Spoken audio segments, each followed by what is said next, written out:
नमस्कार प्रिय विद्यार्थियों, शिवा कॉन्सेप्ट के इस ऑनलाइन प्लेटफॉर्म पर आपका स्वागत है। मैं प्रभात सिंह भारतीय संविधान और राज्य व्यवस्था के क्रम में कक्षाओं के निरंतरता के साथ आज उपस्थित हुआ हूँ और आज भारतीय संविधान के चरण में जो हम लोग अध्ययन कर रहे हैं उसमें आज 1892 का जो भारत परिषद अधिनियम है उसके बारे में हम लोग अध्ययन करेंगे। 1892 का भारत परिषद अधिनियम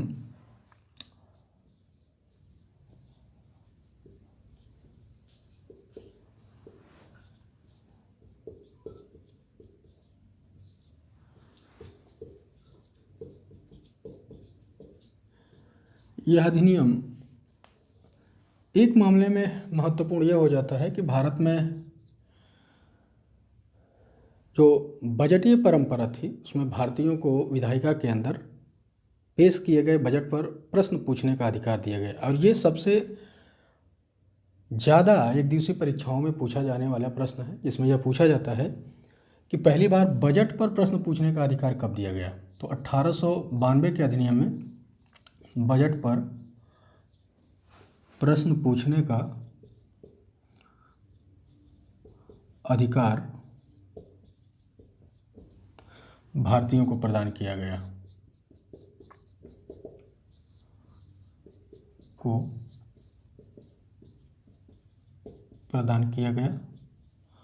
हालांकि यह पूर्ण अधिकार नहीं था। यहाँ केवल भारतीय प्रश्न पूछ सकते थे और इस पूछे गए प्रश्न पर जो संबंधित मंत्री था या जो व्यक्ति था उसे जवाब देना आवश्यक नहीं था। यानी कि बजट पर प्रश्न पूछने के बाद भारतीयों को जवाब मिले या उत्तर मिले इसकी कोई गारंटी नहीं होती थी। हालांकि ये धीरे धीरे विधायिका में भारतीयों के अधिकारों में वृद्धि करने का एक माध्यम माना जा सकता है। इसके साथ साथ 1892 के अधिनियम में ही भारतीयों के प्रतिनिधित्व की संख्या बढ़ाई गई, विधायिका में भारतीयों का प्रतिनिधित्व बढ़ाया गया। हालांकि इसके अंदर निर्वाचन की प्रक्रिया नहीं कही जा सकती, पर जिन सदस्यों की वृद्धि हुई उनकी इसके अलावा 40% विधायिका के अंदर केंद्रीय और प्रांतीय स्तर पर गैर सरकारी सदस्यों की संख्या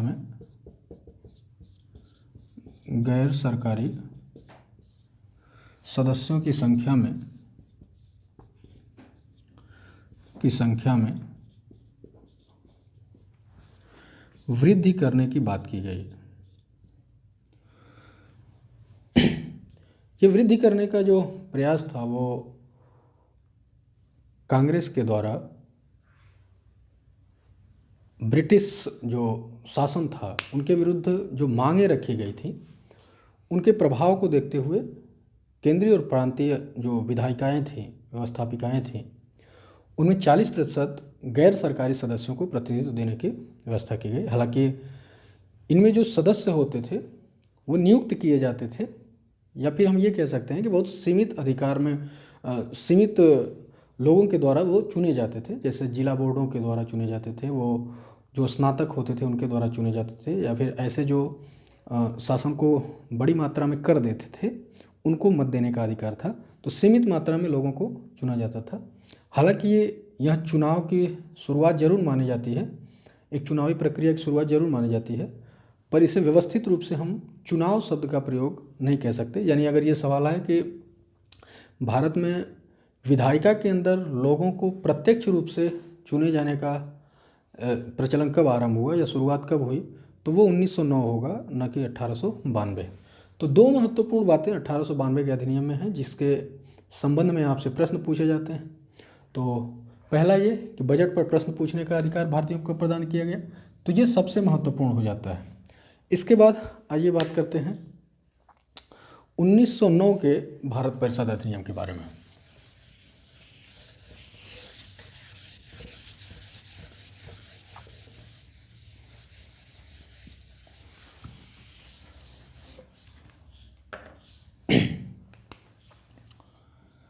1909 का भारत परिषद अधिनियम।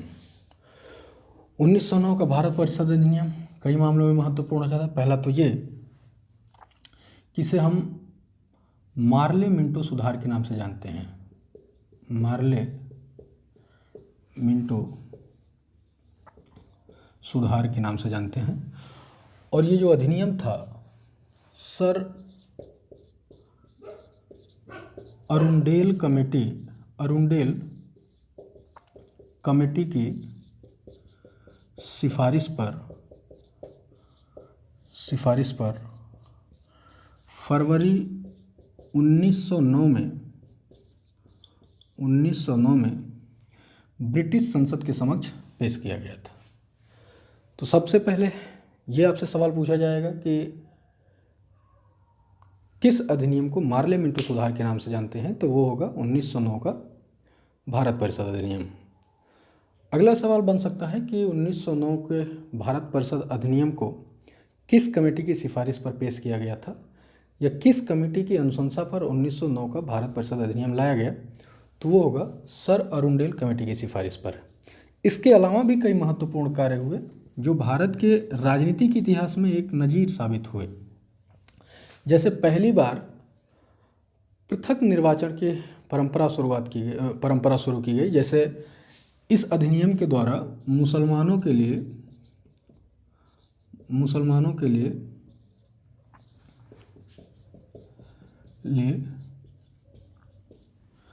पृथक निर्वाचक क्षेत्र का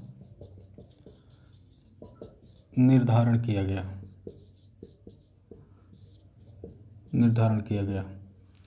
अब ये पृथक निर्वाचन क्षेत्र क्या था?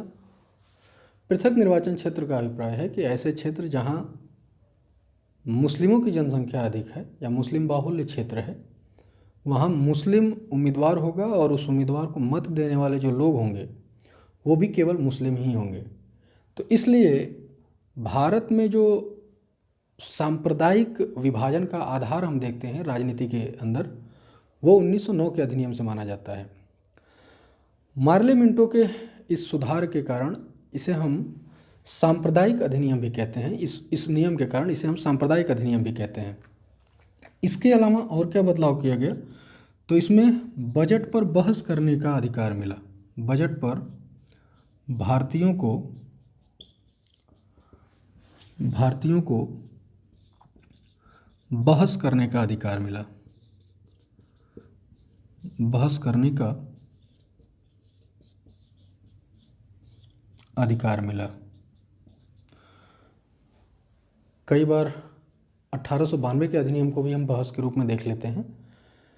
पर बहस का यहाँ अभिप्राय होता है कि जब कभी आप सवाल पूछें और सामने वाले के दिए गए उत्तर से आप संतुष्ट न होकर के दोबारा प्रश्न पूछें, तब वो बहस की दशा मानी जाती है। तो इसलिए हम कहते हैं कि बजट पर प्रश्न पूछने का अधिकार तो 1892 के अधिनियम में दिया गया, पर उत्तर से संतुष्ट न होने पर दोबारा यानी पूरक प्रश्न पूछने की शुरुआत कब हुई, तो ये 1909 के भारत परिषद अधिनियम से।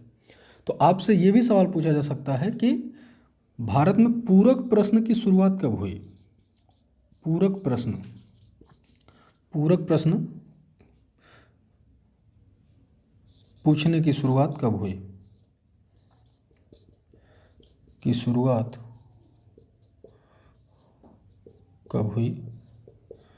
तो इसका जो विकल्प होगा वो 1909 का भारत परिषद अधिनियम होगा। इसके अलावा और क्या हुआ? पहली बार 2 सदस्यों को, एक एसपी सिन्हा और सैयद हुसैन बिलग्रामी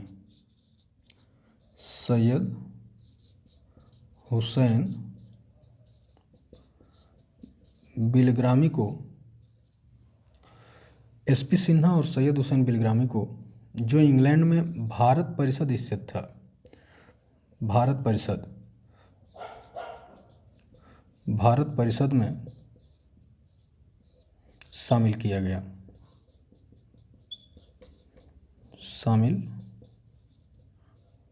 गया। इस प्रकार सैयद हुसैन बिलग्रामी और एसपी सिन्हा दो पहले ऐसे भारतीय हैं जो इंग्लैंड में स्थित भारत परिषद के सदस्य बन सके। इसके अलावा और भी महत्वपूर्ण सुधारों में जो इंग्लैंड में भारत परिषद स्थित थी, भारत परिषद, इस भारत परिषद में पहली बार भारतीयों को प्रतिनिधित्व देने का अवसर दिया गया। यानी पहली बार दो भारतीय, जिनमें एसपी गुप्ता एवं सैयद हुसैन बिलग्रामी, सैयद हुसैन बिलग्रामी, ये दो ऐसे सदस्य थे जिनको इंग्लैंड स्थित भारत परिषद में शामिल किया गया। भारत परिषद आप जानते होंगे, इसका जो गठन था वो 1858 के भारत परिषद अधिनियम में किया गया, जिसमें एक भारत मंत्री होता था और भारत मंत्री की सहायता के लिए एक परिषद होती थी जो 15 सदस्यीय थी, 15 सदस्यीय परिषद होती थी और इसी 15 सदस्यीय परिषद को भारत परिषद कहा जाता था। और इसी भारत परिषद में एसपी गुप्ता और सैयद हुसैन बिलग्रामी शामिल होने वाले पहले दो भारतीय माने जाते हैं। इसके अलावा और क्या बदलाव किया गया, तो सत्येंद्र प्रसाद सिन्हा को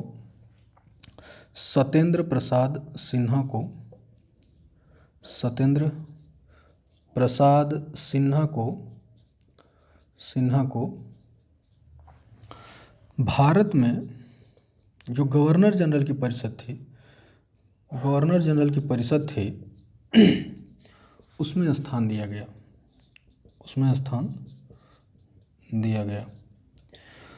तो 1909 के इस भारत परिषद अधिनियम को हम कई नामों से जानते हैं। एक बार फिर से एक संक्षिप्त चर्चा कर लेते हैं इसमें। जैसे इस अधिनियम को सर अरुंडेल कमेटी की सिफारिश पर फरवरी 1909 में ब्रिटिश संसद में पेश किया गया और इस अरुंडेल कमेटी के जो बातें थीं वो भारत में लागू की गई। और उस दौरान जो भारत सचिव थे उनका नाम था लॉर्ड मार्ले और भारत में जो गवर्नर जनरल थे यानी कि वायसराय थे उनका नाम था लॉर्ड मिंटो।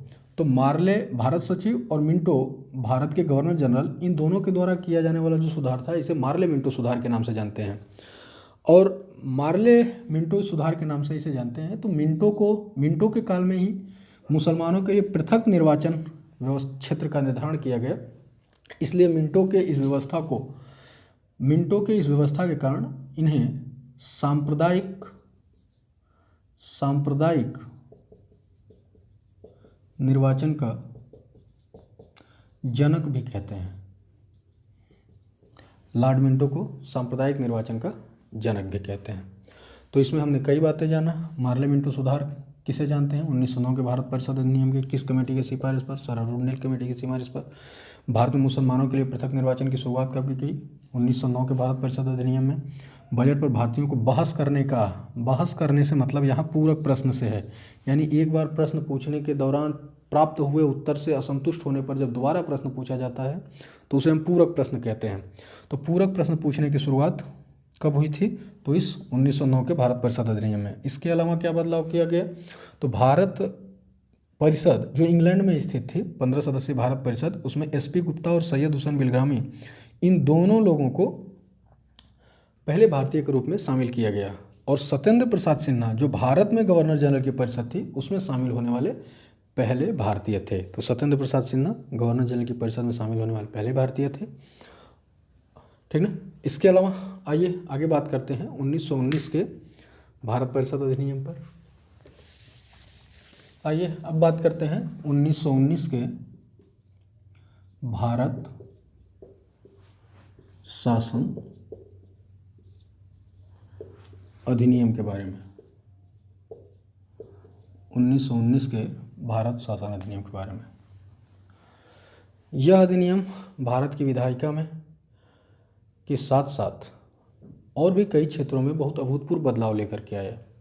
सबसे पहले तो इसे हम मॉन्टेग्यू चेम्सफोर्ड सुधार के नाम से जानते हैं। मॉन्टेग्यू चेम्सफोर्ड सुधार के नाम से जाना जाता है।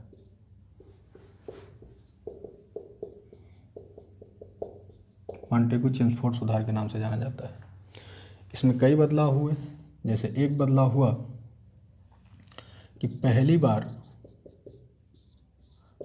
बार द्विसदनीय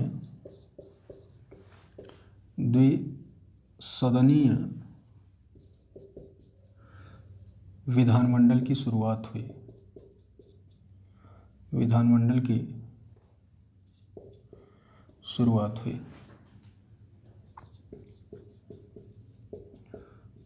विधानमंडल की शुरुआत हुई। आज भी आप देखते हैं कि भारत की जो संसद है वो द्विसदनीय है। एक राज्यसभा जिसे हम उच्च सदन कहते हैं और एक लोकसभा जिसे हम निम्न सदन कहते हैं। तो इस प्रकार से आप ये ध्यान रखेंगे कि भारत में पहली बार द्विसदनीय विधानमंडल का गठन कब किया गया, तो 1919 के भारत शासन अधिनियम में। इसके अलावा और क्या बदलाव हुए, तो पहला बदलाव हमने देखा मॉन्टेगू चेम्सफोर्ड सुधार के नाम से इसे जाना जाता है।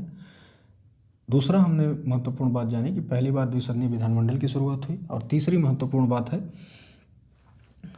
कि इस अधिनियम के द्वारा प्रांतों में द्वैध शासन की शुरुआत की गई। द्वैध शासन की शुरुआत की गई। द्वैध शासन का मतलब है कि जब एक ही व्यवस्था पर दो तंत्र मिलकर के शासन करें तो उसे द्वैध शासन कहते हैं। द्वैध शासन के विषय में हमने 1784 के पिट्स इंडिया एक्ट के दौरान भी हमने चर्चा की थी, जिसमें हमने बताया था कि 1784 के एक्ट के द्वारा कंपनी में द्वैध शासन की शुरुआत हुई थी। तो आप जानेंगे कि प्रांतों में द्वैध शासन की शुरुआत कब हुई, तो 1919 के भारत शासन अधिनियम में। इसमें जानिएगा कि पहली बार शक्तियों का पृथक्करण भी किया गया, यानी कि शक्तियों के पृथक्करण की शुरुआत कब हुई, शक्तियों के पृथक्करण की शुरुआत कब हुई, तो ये भी होगा 1919 का अधिनियम।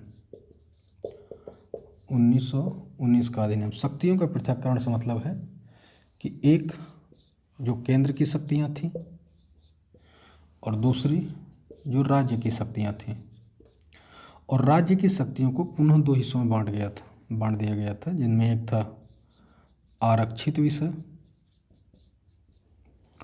और दूसरा था हस्तांतरित विषय।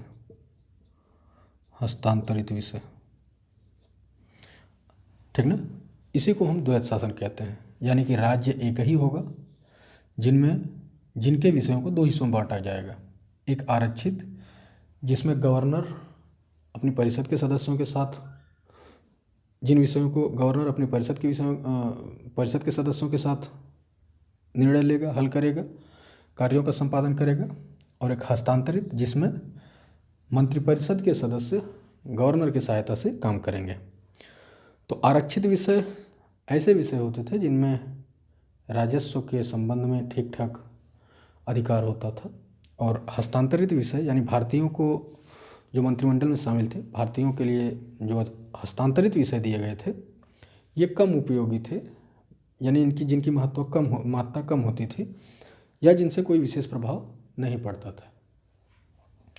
ठीक है, आगे बात करते हैं अधिनियम में। आइए आगे बात करते हैं और कौन कौन से बदलाव किए गए। तो पहली बार इस अधिनियम के द्वारा भारत में लोक सेवा आयोग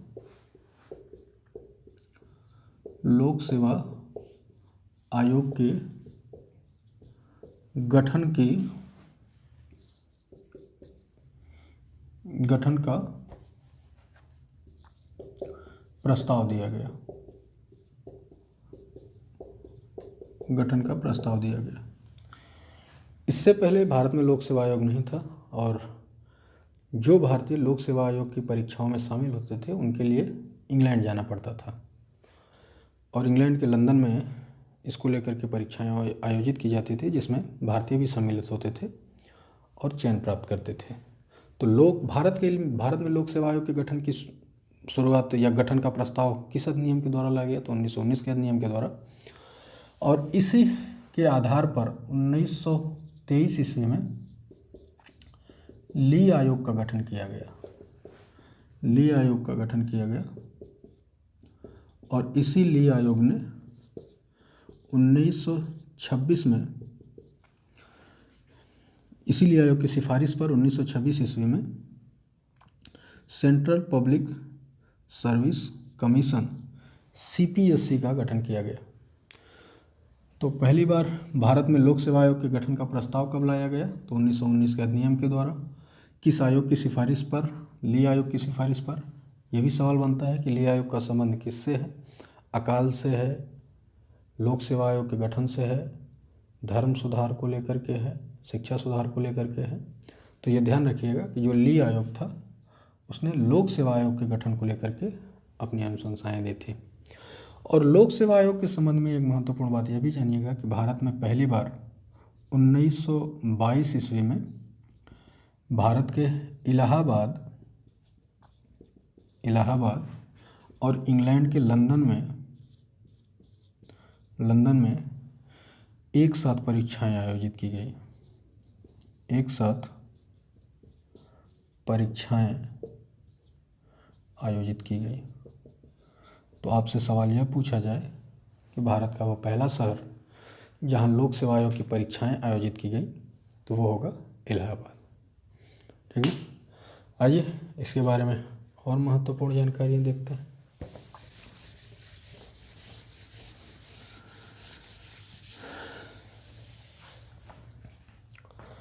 इस अधिनियम के द्वारा एक और बदलाव किया गया कि पहली बार महिलाओं को मत देने का अधिकार दिया गया। महिलाओं को मत देने का अधिकार दिया गया, देने का अधिकार प्रदान किया गया। ठीक ना। महिलाओं को मत देने के संबंध में एक महत्वपूर्ण तथ्य यह है कि 1893 ईस्वी में न्यूजीलैंड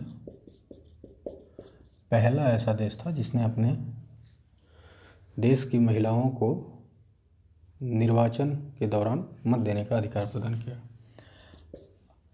अगला महत्वपूर्ण बात यह है 1919 के अधिनियम की कि पहली बार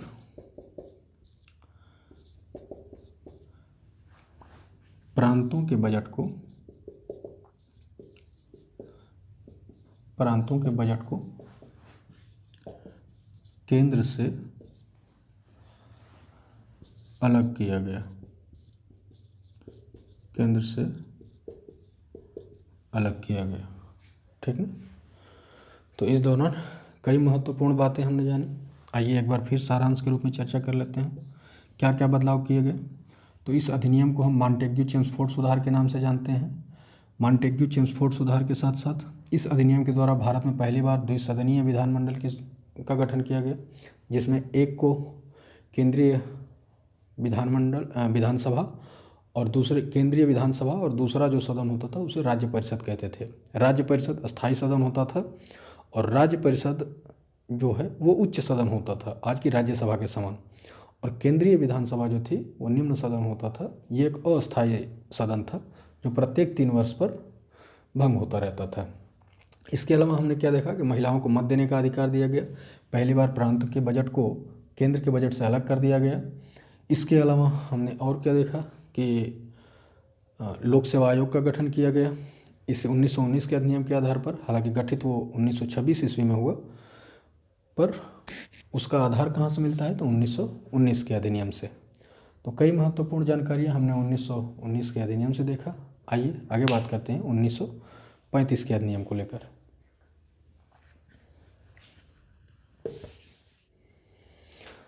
आइए अब बात करते हैं 1935 के भारत शासन अधिनियम को लेकर के। भारत शासन अधिनियम 1935 का जो भारत शासन अधिनियम है यह अंग्रेजों द्वारा भारत में पेश किया गया सबसे बड़ा अधिनियम माना जाता है, सबसे बड़ा अधिनियम। लेकिन ये हमने कहा कि पेश किया जाने वाला अगर बात आए कि लागू होने वाला, तो लागू होने के संबंध में 1919 का अधिनियम होगा। 1919 का अधिनियम, यानी ये सवाल बने कि अंग्रेजों द्वारा भारत में लागू किया गया सबसे बड़ा अधिनियम कौन सा है, तो 1919 का अधिनियम है। इसकी एक विशेषता यह है कि ये प्रस्तावना विहीन था, प्रस्तावना विहीन था, यानी इसके 1919 के अधिनियम में प्रस्तावना नहीं थी। इसमें जो प्रस्तावना शामिल की गई थी वो 1935 के अधिनियम में प्रस्तावना नहीं थी। इसमें जो प्रस्तावना शामिल की गई थी वो 1919 की प्रस्तावना को ही दोहराव कर दिया गया था। महत्वपूर्ण बातें क्या हैं, तो इस अधिनियम के द्वारा प्रांतों में द्वैध शासन का अंत कर दिया गया और केंद्र में द्वैध शासन की शुरुआत की गई। केंद्र में द्वैध शासन की शुरुआत की गई। तो आपसे ये सवाल बने कि प्रांतों में द्वैध शासन की शुरुआत कब हुई, तो 1919 का अधिनियम। प्रांतों में द्वैध शासन का अंत कब हुआ, तो 1935 का अधिनियम। केंद्र में द्वैध शासन की शुरुआत कब हुई, तो 1935 का अधिनियम। ये ध्यान रखिएगा। इसके अलावा क्या महत्वपूर्ण बातें हुई, पहली बार भारत में अंग्रेजों ने भारत के लिए एक केंद्रीय बैंक की स्थापना को लेकर विचार किया और इस रूप में 1935 ईस्वी में रिजर्व बैंक ऑफ इंडिया यानी कि आरबीआई स्थापित हुआ, जो भारत का आज केंद्रीय बैंक है। तो केंद्रीय बैंक की शुरुआत किस अधिनियम के द्वारा की गई, तो 1919 के अधिनियम के द्वारा। इसके अलावा क्या महत्वपूर्ण बातें हैं, तो इसी अधिनियम के द्वारा एक फेडरल कोर्ट की स्थापना की गई। फेडरल कोर्ट की स्थापना की गई। फेडरल कोर्ट की स्थापना की गई और इसकी स्थापना 1 अक्टूबर 1937 ईस्वी में की गई और इसके पहले मुख्य न्यायाधीश थे सर मैरिस गुएर।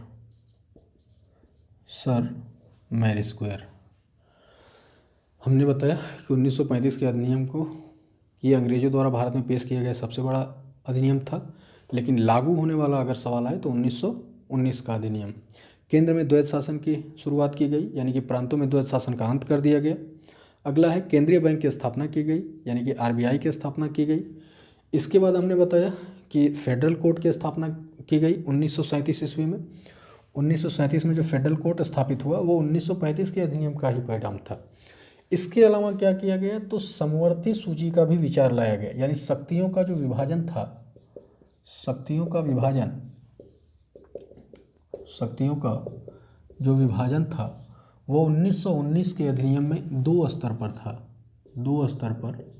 था। जैसे एक था केंद्र और राज्य, ठीक ना, यानी कि ऐसे विषय जिन पर केंद्र कानून बना सकता है और ऐसे विषय जिन पर राज्य कानून बना सकता है। लेकिन 1935 के अधिनियम में एक समवर्ती सूची का विचार लाया गया। यानी कि केंद्र और राज्य के बाद एक और विषय होगा जो समवर्ती सूची होगी। तो समवर्ती सूची का जो विचार था ये कहाँ से लिया गया था, तो ऑस्ट्रेलिया के संविधान से लिया गया है। समवर्ती सूची का विचार कहाँ से लिया गया है, ऑस्ट्रेलिया के संविधान से, ठीक ना। तो केंद्र सूची, राज्य सूची और समवर्ती सूची, यानी 3 सूचियों का जो था निर्धारण किया गया 1935 के अधिनियम में, ठीक ना। इसके अलावा महत्वपूर्ण बातें क्या हैं,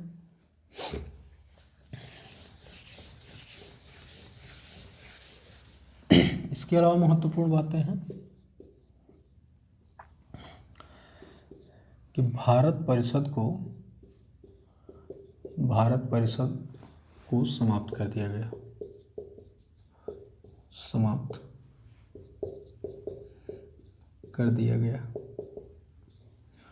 भारत परिषद को समाप्त कर दिया गया। भारत परिषद हमने पहले ही बताया कि 1858 में इसकी स्थापना की गई, जिसका कार्य भारत सचिव को शासन करने में सहायता करना था। 15 सदस्य थे, भारत परिषद 15 सदस्य थे, ठीक ना। और इसको कब समाप्त किया गया, 1935 के भारत शासन अधिनियम में। 1947 का स्वतंत्रता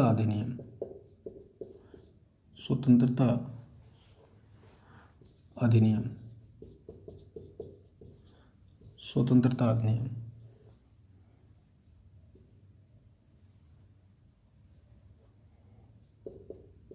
स्वतंत्रता अधिनियम, और यह अधिनियम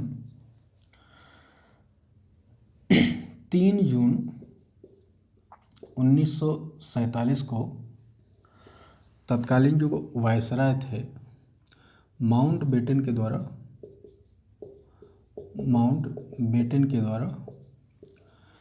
कांग्रेस और मुस्लिम लीग के समक्ष पेश किया गया।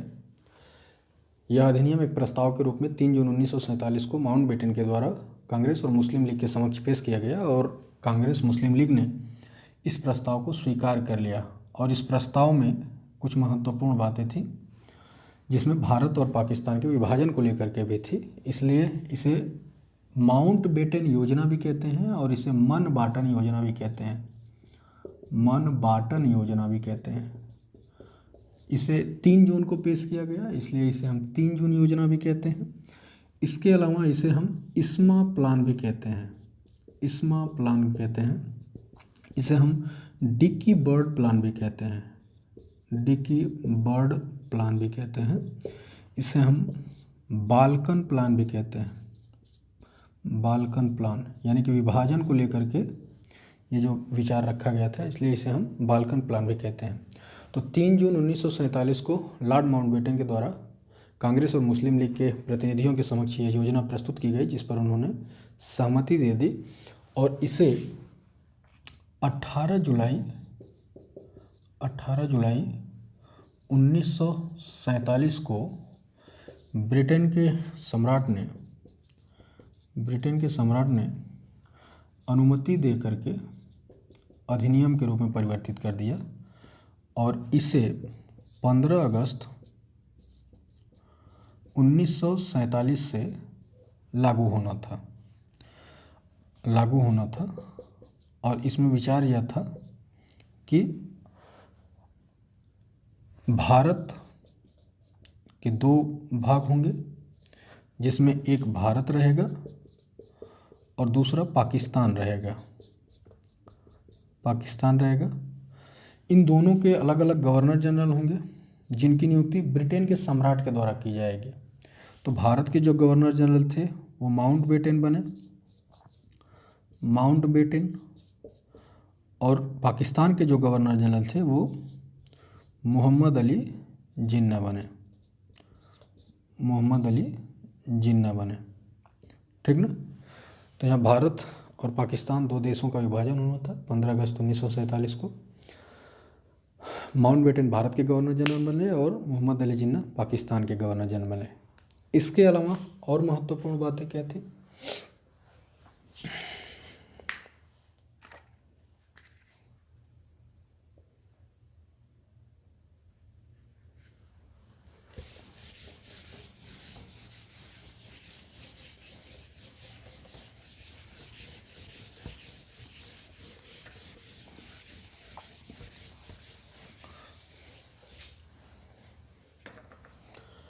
इस अधिनियम के द्वारा जो इंग्लैंड में भारत सचिव का पद समाप्त कर दिया गया।